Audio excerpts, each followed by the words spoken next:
Meet Allan, a strong advocate for mental health. He's not just someone who talks about it, he's actually been in over 1,000 stages sharing his own journey. Allan has also taught mental health classes at different colleges, has been a counselor helping others in their journey to recovery, and he's a best-selling author with 3 books as part of college curriculum. Today, we engage in a meaningful dialogue on the crucial topic of men's mental health. We'll discuss the specific challenges men encounter, strategies to overcome communication barriers, and practical advice for fostering supportive environments. This conversation aims to provide valuable insight into redefining masculinity, promoting vulnerability, and instigating positive change in men's mental health. Join us today for a professional yet accessible discussion seeking to illuminate critical issues and inspire actionable steps. Hi, welcome back to another episode of The Mindful Space. Today we have Allan Kehler with us. Allan, how are you? On the dream, they say. Good to see you, Michelle. Good to see you too. Thank you for taking the time and being with us today. Happy to be here. So let's cut to the chase. You were here because you have a powerful journey story for us. You're also a mental health advocate. You've done a couple of public speaking events, and you just do a lot. So let's start from the beginning. Let's talk about your personal journey in mental health. Yeah. And, first of all, I would say this. Nobody chooses to struggle with mental illness. Nobody chooses to be an addict. And I don't know that as a kid, anybody chooses to be a motivational speaker. So it has been a definite journey. But for me, Michelle, I grew up small town, small, 4.5 roads. And at that time, nobody talked about mental health. My challenges really started in grade 8 Yeah. with body image. I had a really hard time with physical appearance. And for me, basically, the world was just my stage because on the outside, I was the guy who was president of the school, athlete of the year, captain of sports teams, national scholarship recipient. But, on the Okay. inside, there was just so much pain. The problem for me is I had no idea how to talk about that pain. And because I didn't talk about my pain, I'm the one who suffered. So for me, I just hid behind that smile. And just because someone is smiling does not mean that they are happy. That theme basically just played itself Okay. forward for a lot of years. And my challenge, Michelle, was really around being vulnerable, asking for help. I had never seen someone around me talk about mental health. I'd never seen them demonstrate being vulnerable.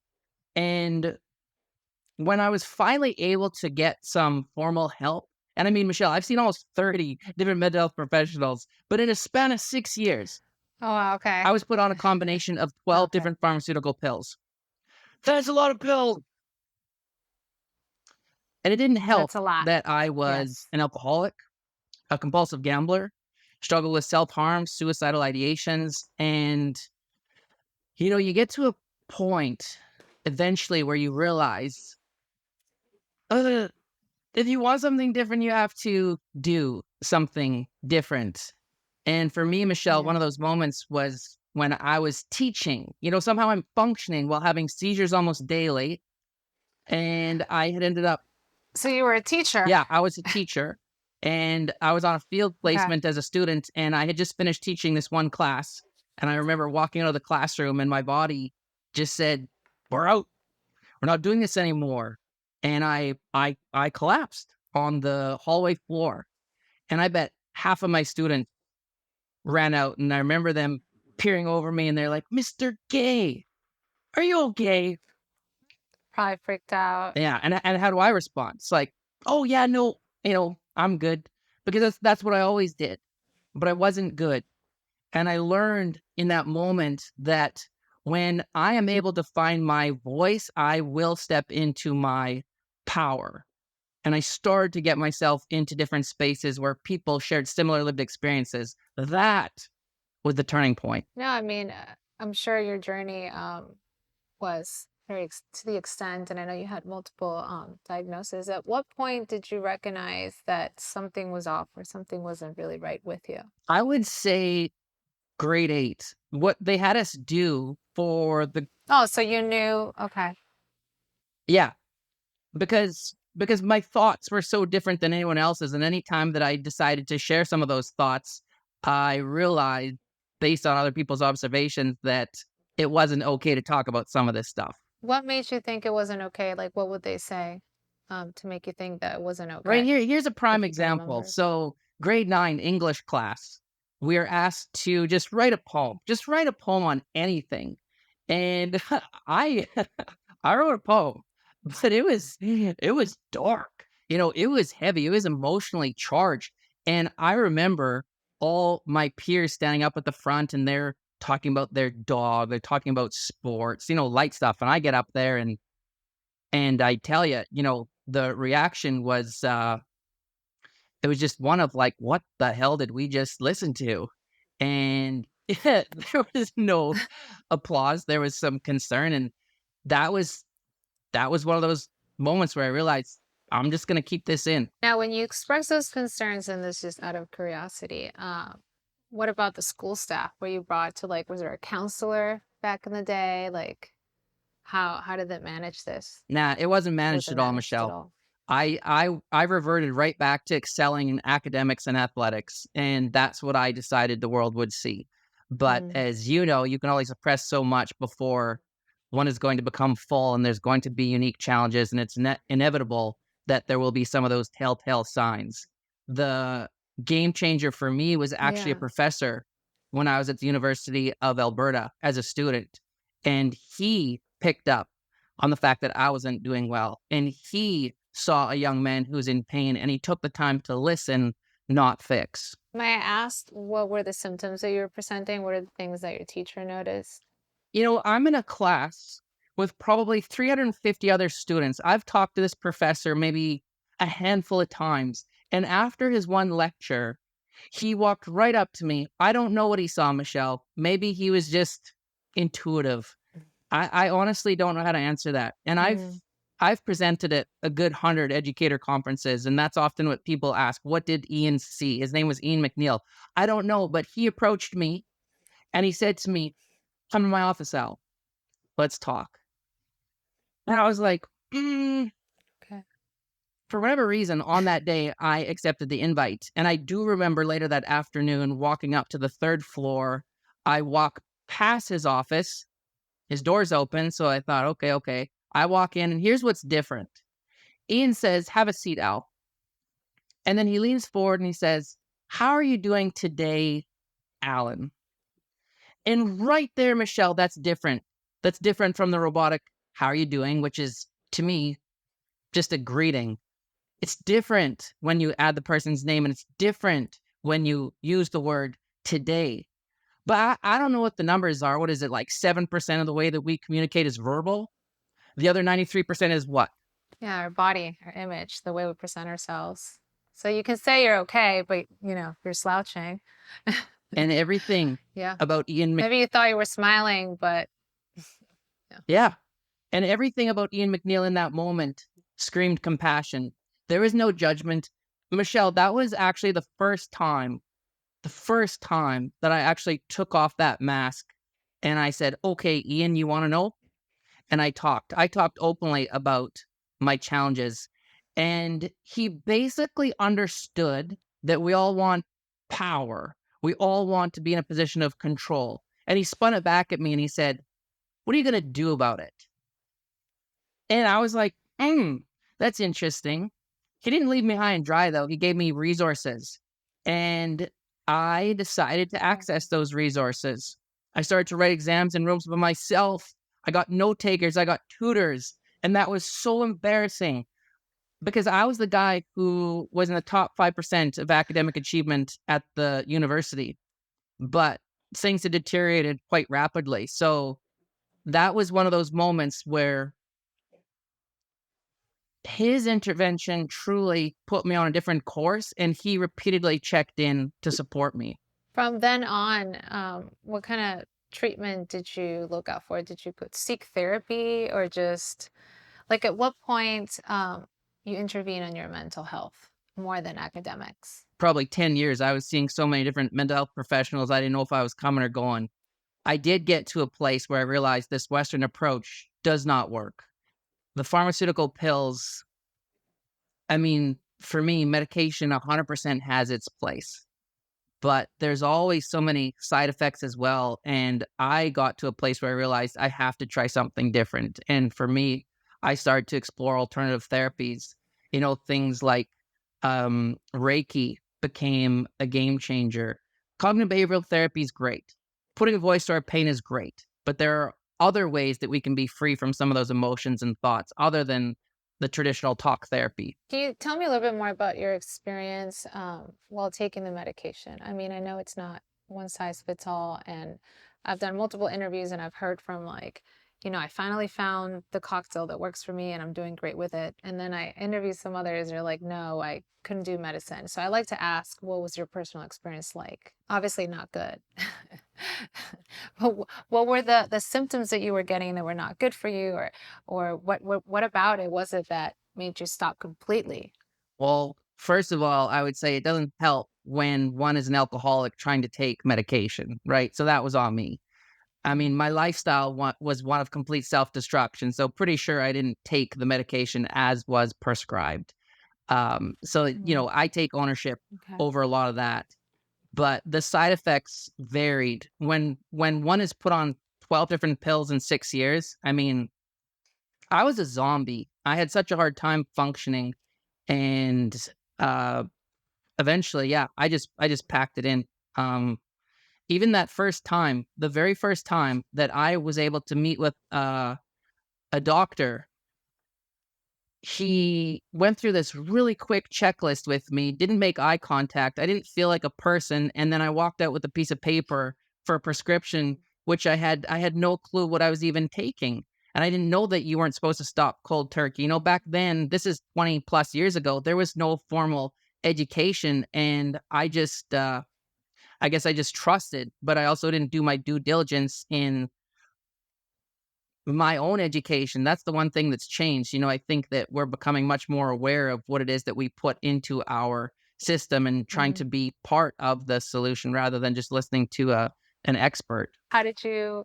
get to where you are? Like, what made you want to be a mental health advocate? And what are your what coping skills are you using now, or what treatments? Or well, I'm assuming you're still doing Reiki, Oh yeah. which I love, by the You way. know, so for me, there was the pivotal moment was when I met a woman, her name was Tanya, and she had two boys. And I had never really been around kids Mhm. before. And when I met them, they loved me for me. I felt like I didn't have to wear some front.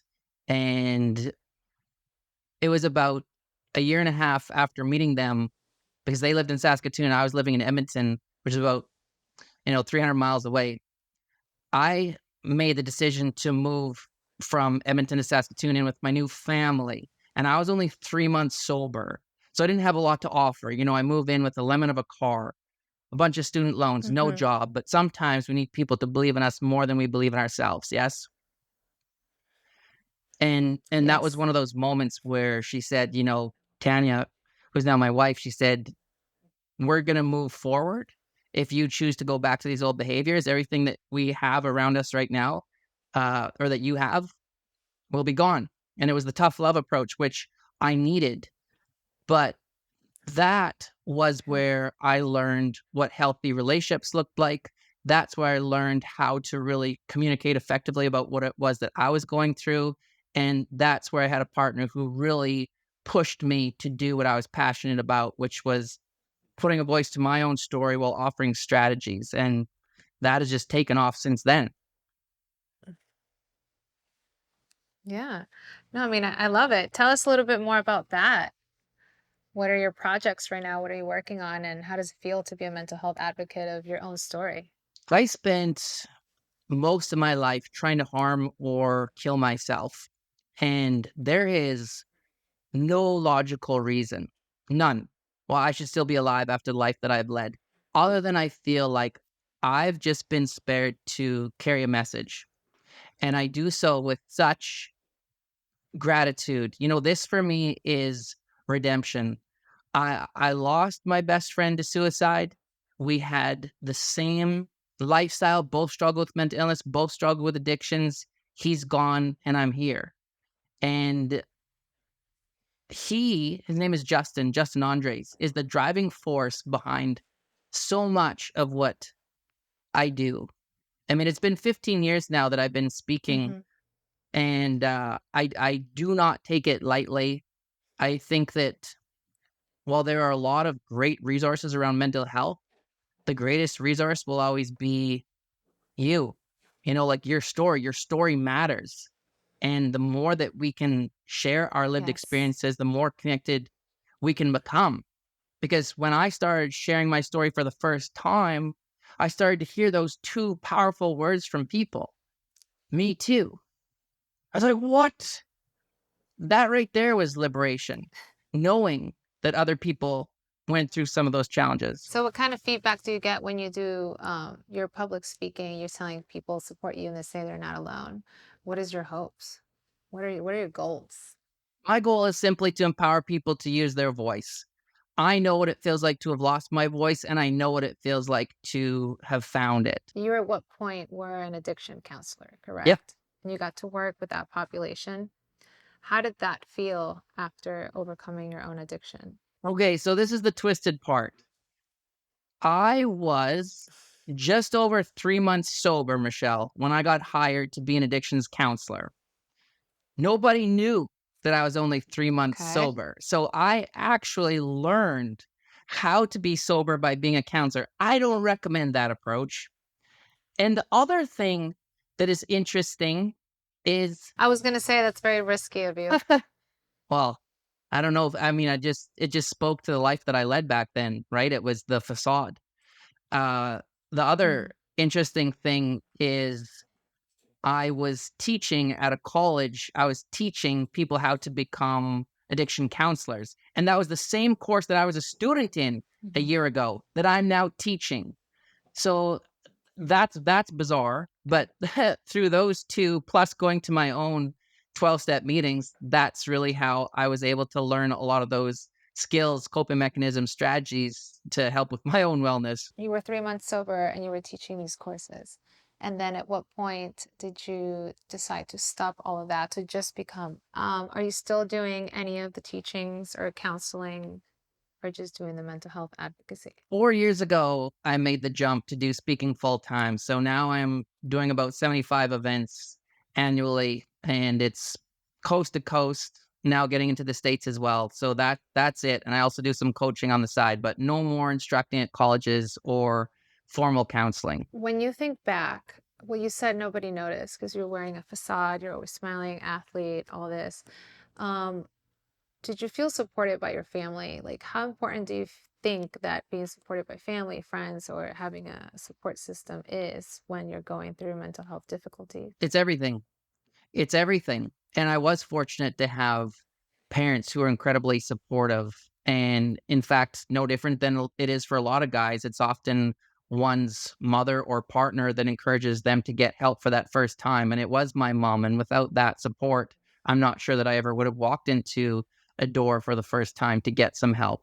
How did your mom support you? I think that she understood that nobody wants to be fixed. I think that she understood that we just need to be heard. And she would just throw different things out there, but more importantly, I knew that that door was always open, and I think that that's the main thing, that we can show people that we're genuinely concerned. We, first of all, have to understand that silence is not the answer, because even for me, when I was in high school and I went to a private school, all the signs were there. All the signs, but not one teacher approached me. And what's that message that we get when we're in pain and nobody approaches us? Yeah. Nobody cares. And I knew that they They cared, but just they don't didn't know care. what to say and they didn't know what Yeah. to do. And you know what's interesting, Michelle? Even with all the education that's taking place, still there are a lot of people who struggle with exactly what to say when they feel like somebody might be struggling. I think we're making some kind of progress though. I used to do school counseling and I see there's more trainings or there's the training called mental health first aid and they are trying to get the teachers to recognize some of the signs and not be so scared to reach out. But I did get that, you have the teachers that see the signs and they talk to the student. And then you have the teachers that would just bring me the student, which is totally fine because at the end of the day, teachers are not really trained to talk about suicide ideation. Some may freaked out, they don't want to be responsible. So it goes on the counselor. It's fine. But I do believe there's a little movement there, at least here, Florida, and the school systems or Miami-Dade, in order to avoid something like what happened to you, to avoid those kind of situations, like something that happened to you. So I'm hopeful that in the future, um, staff, the whole staff in the school would be better trained to deal with these kind of things. But I think it's very important to recognize the signs. Sometimes it's hard, like you said, there's this, if the grades are good and you're smiling in the hallways and you have friends, it's really hard for someone to, especially the counselor, like we don't see the kids every day. So the teacher's the one you see, as a teacher, you see that student every day. So it's so important to really be the advocate for them and to kind of like, if you see a little sign, just bring it up, even if you don't want to deal with it. So I completely agree with you. But it can always be, there's always room for improvement, right? Yeah, I'm with you. I mean, I would say 100% we're moving the right way. 100%. It's night and day from what it was when I was in school, and that's a positive. I would also say this. I think that Yeah. I could say 10 different signs what to look for if someone's struggling with their mental health. For me, the number one is always intuition, guts, because we all have it. What I'm saying is that if you think that there's a problem, there probably is, but denial is a more comfortable place to be for a lot of people. I think a combination of your gut and some signs would be ideal. But no, I completely agree with you in regards to the intuition. So now that, did you receive or were you able to get any resources or help in the university level? Because I know that's a whole other monster. You can get all you want in high school, get your IEPs, 504s, whatever. And then you get to college and nobody knows where the counselor is, or there's a therapist. Were you able to get any kind of help in the university back in the day? Yeah, I was really fortunate, and that goes back to the professor Ian McNeil who introduced me to student support services. And that was a time where I had to really swallow my pride because I had to accept that I had a disability, and that's how they classified it. When I was diagnosed with bipolar disorder, Mhm. OCD, that list went on and on and on. With the ADD, I realized I can't focus, I can't function in classroom settings anymore. And I was able to access student support services, and they also connected me with a counselor who I could meet with. And that was absolutely essential. Do you think that part of why you hesitated to share your story or your emotions or how you were really feeling was because you were men?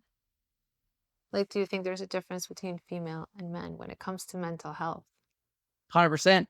For me, it goes back to my childhood. There wasn't a single man who I saw model emotions of sadness. It was all those old scripts, Mm. right? That if you cry, if you show that emotion, you're weak. And so I, like many, just suppressed all of those emotions. I, like many men, turned to anger. But beneath anger is often sadness. And for me, it's like you even talk about road rage. I was the guy who would get into my car, follow people to their house, and wait for them to get out of their car. That's not healthy. I've done a lot of work. Wow. That's, yes. Yeah, that's not healthy. That I was gonna say, I'm like, does that still It's not happen? no. That's a lot of road rage. No, thankfully, I'm a different person, but I'm a different person because Okay. more and more men are stepping up and saying, "Hey, these are some of the things that I've gone through," and I would argue that vulnerability breeds vulnerability. I mean, I think now we keep talking more and more about it. I feel like some men are now openly talking more and more about their mental health because it's being more accepted in society. Um, so hopefully, it'll come a day where I think there's such a big difference when like the Gen Zs and the millennials, and I think right now we're like in the middle of everything, right? So like older crowd is raising the small generation, but like small generation knows about mental health now, so they're trying to teach the older generation. So I think right now there's an imbalance, but I feel like in the future it'll be more openly discussed, hopefully. I see that 100%. I was speaking at a mining event last week, and then the week before, I was in 3 different high schools, and you talk about the difference, like, it's palpable, and that's a beautiful thing.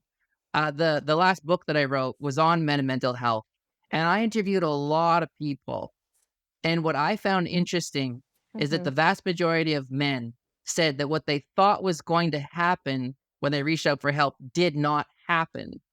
Meaning, when they were able to reach out to a person of trust, they were not met with judgment, but rather compassion. And every single person, every single man said that when they were finally able to talk about their pain, they felt free, liberated, like they no longer had to hide behind that proverbial mask. And it's as simple as they were able to get some of that darkness out because darkness cannot survive in light. And that's my definition of healing right there. The more that we can be free from our darkness, the more room there will be for light. Yeah, I completely agree with you. And so when you go to these schools, you notice the big difference on the generations or the female and male perspective. I see a lot, well, definitely with the generation, but even the young men. And here's an example. So I'm often called to go to schools after there's been a suicide. And I was called to this one high school after they'd lost a 15-year-old young man. And when I'm done doing a presentation, I always ask for a separate room where students can come and just talk because it's easier to talk to someone who they don't really know. And repeatedly, I am so surprised and intrigued by how many young men are willing to be vulnerable, walk into the room, and just talk. I did not see that happening 5, 10 years ago. I would see it a lot in my office too. And not just the heavy stuff like suicide and depression, but small things too. Like they would come and talk to me about girlfriend issues. It would be like, okay, this is a first. Santa. It's usually the girls coming to me. So I definitely do see the difference now in school, even compared to when I went to school. Um, Counseling was not even discussed, and or counselors were only like academic, or if you got in trouble. But I don't remember seeing my counselor or any of my friends going to see the counselor unless it was to do scheduling. Mm. So I think the dynamic and the perspective has switched a lot in this couple of years for the good. How do you approach mental health in your family now? Well, I think you already answered that one through the question talk. That's exactly it. We talk. When I was young, we did not talk. And so the difference is that our kids can say, "Hey, dad or mom, I'm feeling a little overwhelmed today. I'm feeling a little anxious." What's different is we can now Hmm. say, "Well, what are you going to do about it?" Because we've given the strategies, we've given the skills, and we can support them, but we empower them to then utilize those strategies. And then we speak openly, we access resources if need be. It's a completely different age, or I mean, different time. One thing that I found interesting is we're shooting a new speaker demo reel 2 weeks ago, and there's this one scene where I'm walking through the alley after my son, and my son is in grade 8, which was the same age where my challenges with mental illness began. And for me, it was one of those full circle moments where I mean, that's probably my greatest motivation. I will not have my sons go through the same challenges that I went through. My son is in eighth grade too. So when you mention that, of course, in my head, I'm like, hmm.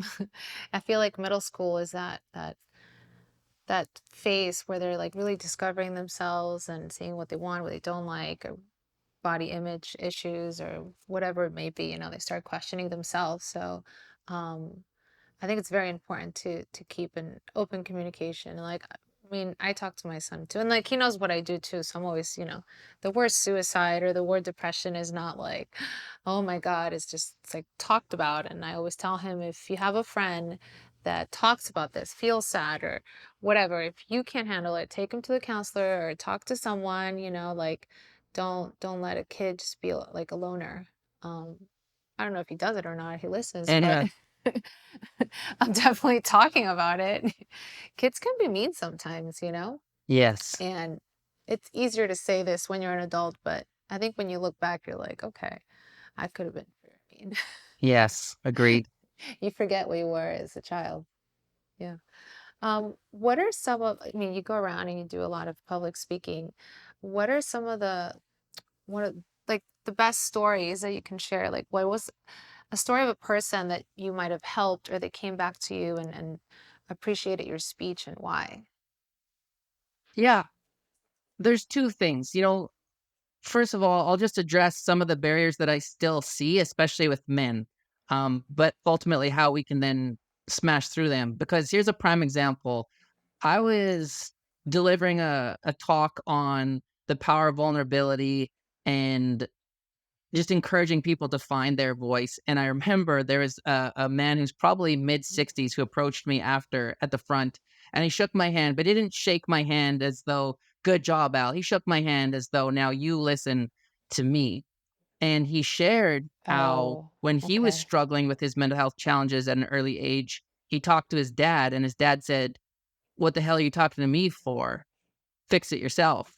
And so he tried. Years Okay. later, he approached his pastor, and the pastor said the same thing. "What are you telling me for? Fix it."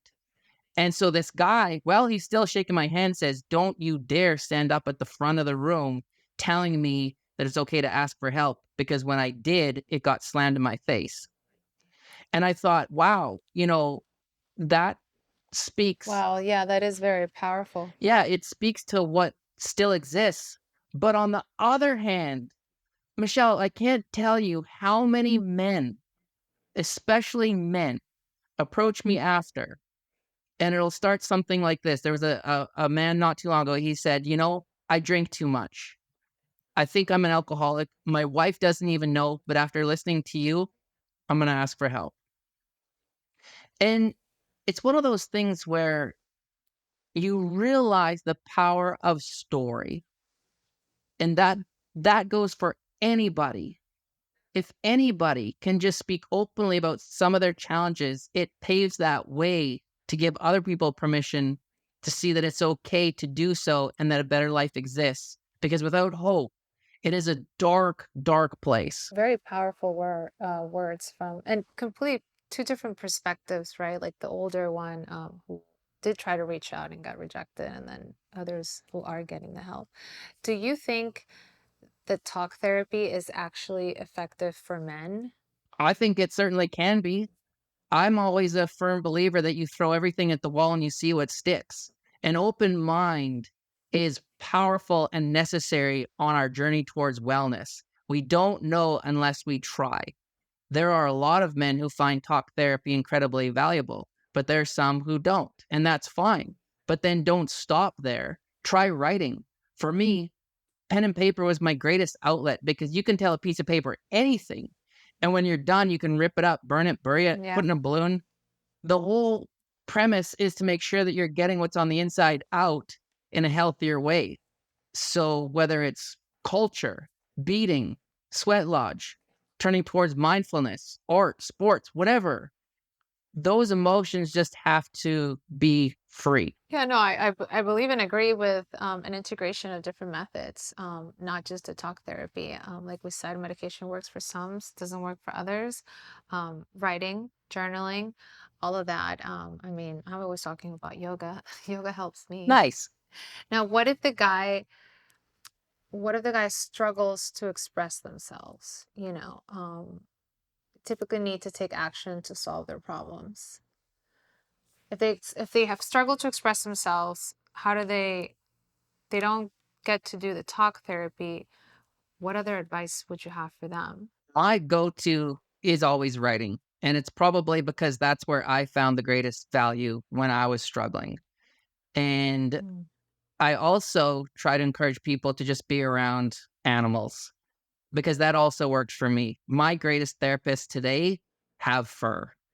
There's something beautiful and magical about pets. And I think for me, because I struggled so much with love, loving self and loving others, that was one of the greatest gifts that they gave me. They just helped me to be calm. They regulated the system. They gave me a break from some of that turmoil that was going on. When you said you suffer from OCD as well, how do you manage that nowadays? That one isn't as consuming anymore. I think for me, I always try to think about what I can control and what I cannot control.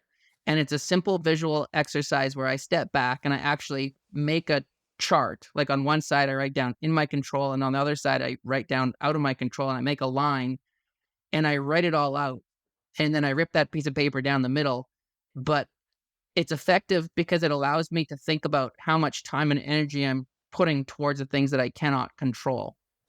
And it just allows me to step back into my power, taking time to get grounded, smudging.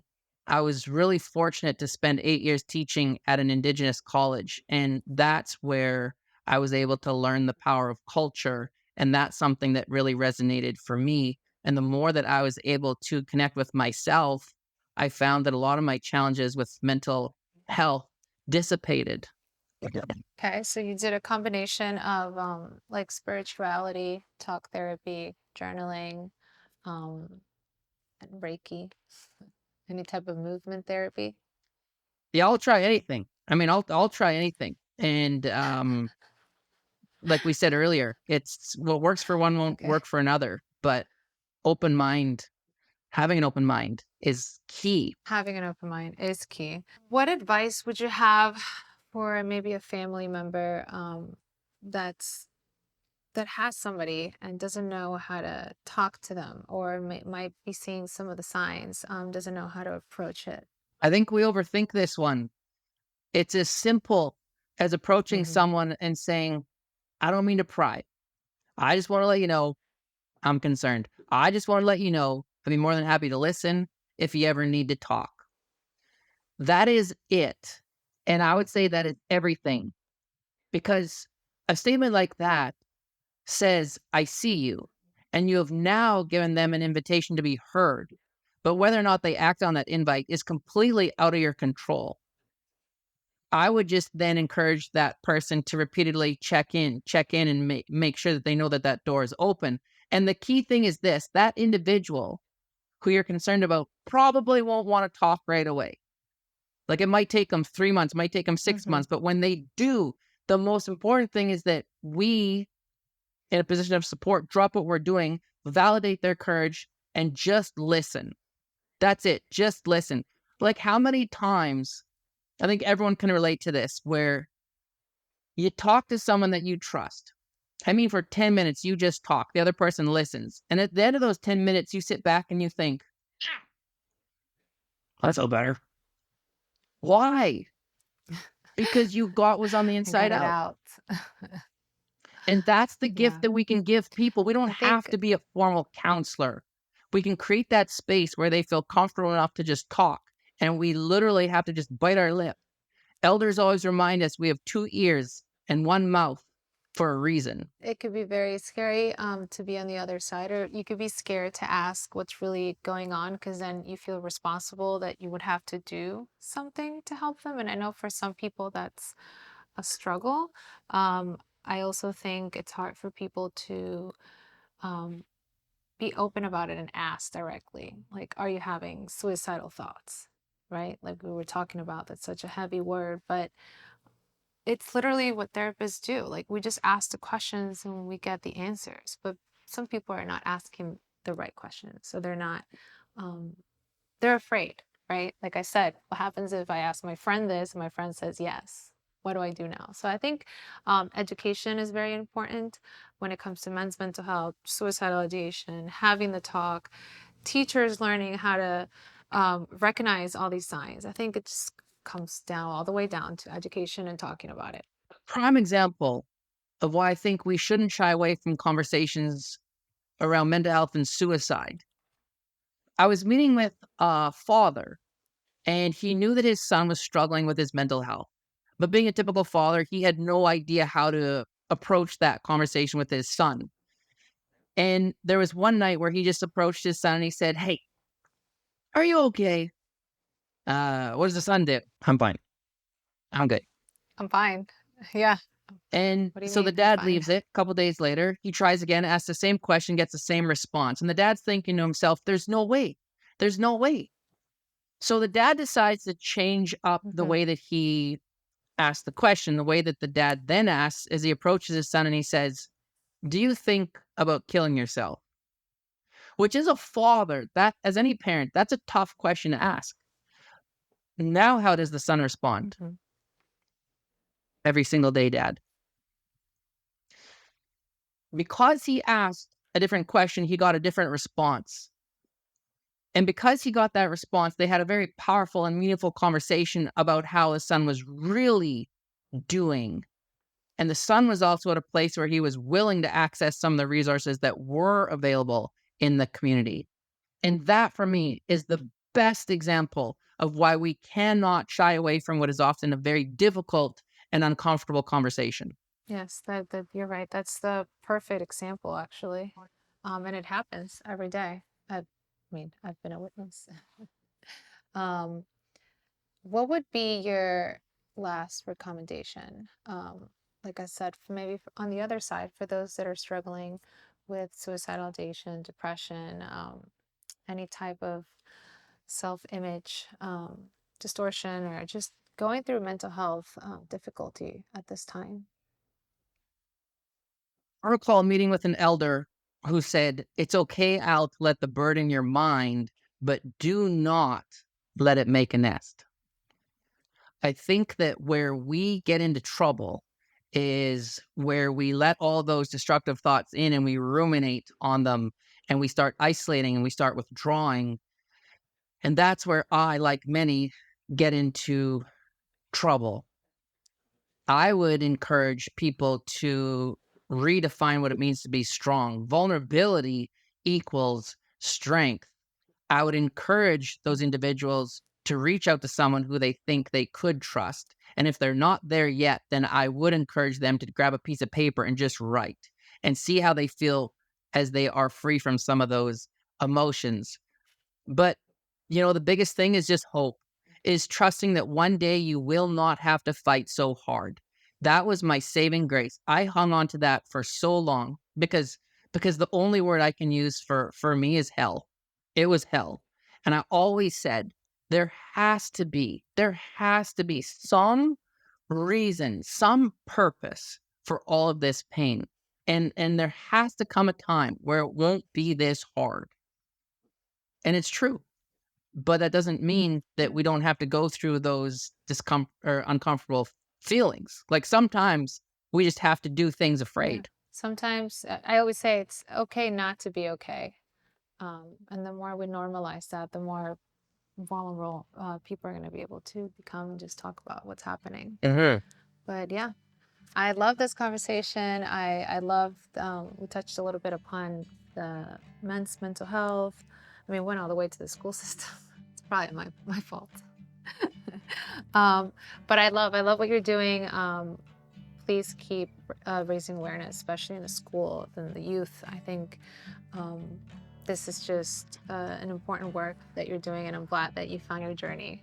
I'm glad that you're using your past story to, educate others and instilling hope on them. Well, I appreciate that. Thank you, Michelle. Thank you for this platform and for the work that you're doing to strengthen these conversations. I'm trying. Yay! No, thank you. Thank you so much for participating. Hopefully in the future we can talk into other things. I'm thinking other things, like school systems. Yeah, no, we loved it. Thank you. Yeah, no, I think it always goes where it needs to go. So thanks again for what you're doing. I appreciate it. Thank you everyone for watching. Please let us know your thoughts and don't forget to subscribe to our YouTube channel. I'll see you next week.